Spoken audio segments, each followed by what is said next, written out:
excited actually, because we've actually went to listen to his lectures, and it was very exciting, and we're very happy to have him here today and very honored as well.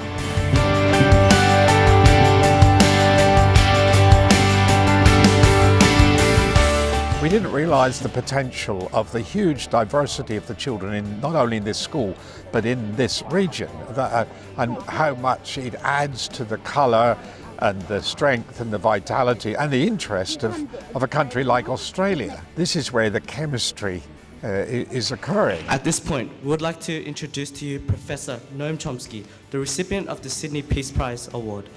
Please welcome him to the stage.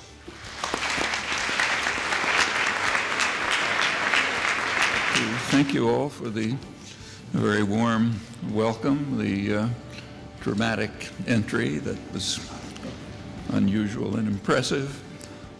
Every recipient of the Peace Prize has come down here over the last 9 years, I think, and it's very special. It symbolizes peace. Good morning, my name is Augustine. What narrative do you think the US is preparing to accompany a possible attack on Iran? And why exactly is Iran a threat? It's a very good question. It's a very important one.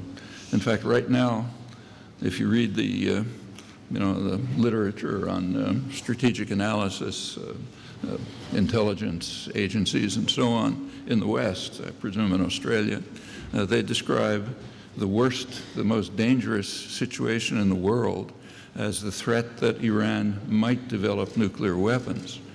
Notice, might develop. There are other, in fact, Iran is one of the few countries in the region that doesn't have nuclear weapons. Their bodies were forward, their eyes were open, their ears were straining, and they were totally engaged in what he had to offer. And he was so generous answering their questions. And they were good questions, but he didn't talk down to the children. He spoke to them with honesty and integrity, and they appreciate that. Children and young people pick that up very quickly. And so what he had to offer them was beyond what they'll ever get in a textbook, what they'll ever get from any, news report. It goes so much deeper. What does it feel like to be the recipient of the Sydney Peace Prize? Well, it's a great honor, obviously. I'd like to be able to live up to the accolades, which are far beyond anything deserved. I'm glad to join the company of people who've received it before, people I very much respect, some of them good personal friends for many years, and the whole environment is very exciting and stimulating and inspiring, so it feels good. And in fact, today was the peak of it in many ways.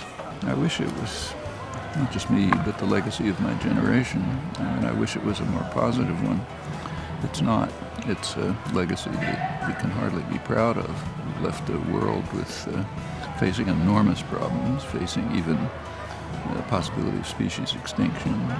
Humans have reached the point where they can destroy the possibility of decent human survival. And the problems we're leaving them to people like these kids here to solve. And they have a lot of responsibility. It's a unique moment in human history. 1, 2, 3.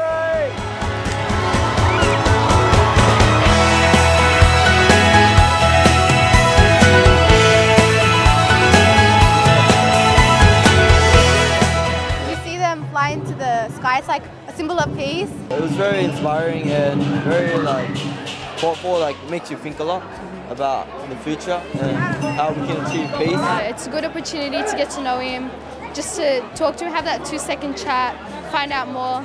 It inspires us to push towards peace as well more. Like the way we're living is very hard and controversy, and like you see in the Middle East, there's still war in Northern Eastern Africa, still war going on, still war in the streets, still people screaming for peace. You might see us smiling from the outside, but inside we're bleeding, He gave them a lot to think about. You could hear a pin drop in the assembly hall when he was speaking. And this is one of the greatest intellectuals in the world, and he's in the heart of Cabramatta. So today, I think, was almost about legacy building for not only the Cabramatta area, but for young people. Today we saw a room full of future leaders or potential future leaders. There are many things out there that young people like me can't really comprehend. So to have Professor Chomsky to sort of explain and extrapolate all those issues is really inspiring. One day, one moment in time, one child, that's all we need to do. And he did it for 2,000 children. Peace and